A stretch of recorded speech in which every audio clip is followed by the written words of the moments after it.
Good morning students. Class 8th subject जोग्राफिया और topic है हमारा आज क्वेश्चन आंसर करेंगे हम इंडस्ट्रीज़ के।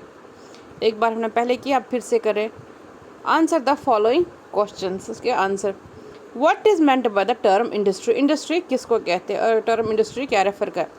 The term industry refers to an economic activity को रेफर करती है that is concern with the production of, जो कंसर्न करते हैं प्रोडक्शन ऑफ गुड्स के हिसाब से, जो प्रोडक्शन के गुड्स के, आई iron steel industry, extraction of minerals को, and eg. Coal mining extra. Example है एक्सट्रैक्शन, ये फैक्ट्रीज ये प्रोडक्शन के हिसाब से जो काम करती हैं वो कौन को आयरन एंड स्टील है, या एक्सट्रैक्शन ऑफ मिनरल्स है, और प्रोविजन ऑफ सर्विसेज या प्रोविजन ऑफ सर्विस, उन सबको हम इंडस्ट्री, ई.जी.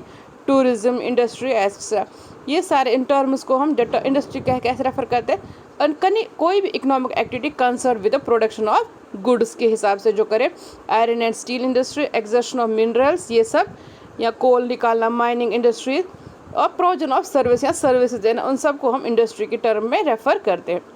हमारा सेकंड क्वेश्चन है what are the main factors which influence the location of an industry?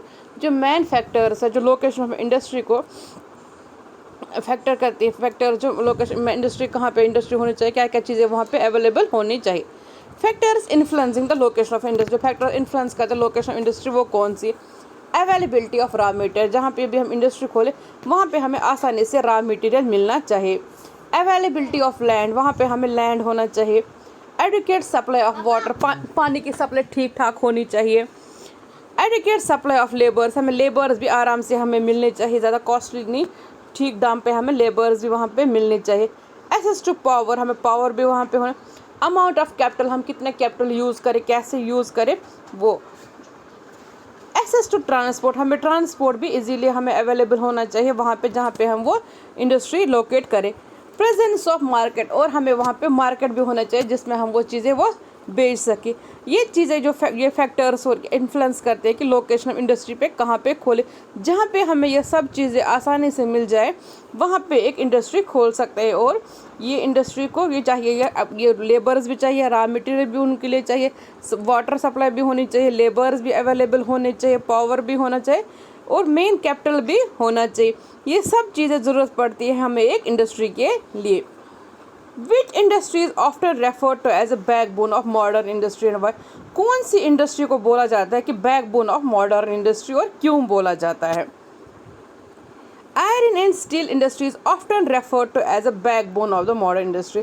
जो आयरन एंड स्टील इंडस्ट्री उसको बोलते हैं बैकबोन ऑफ मॉडर्न इंडस्ट्री। जो आयरन और स्टील के बगैर कोई इंडस्ट्री नहीं चलती है, तभी इसको बैकबोन ऑफ मॉडर्न इंडस्ट्री कहता है। क्यों?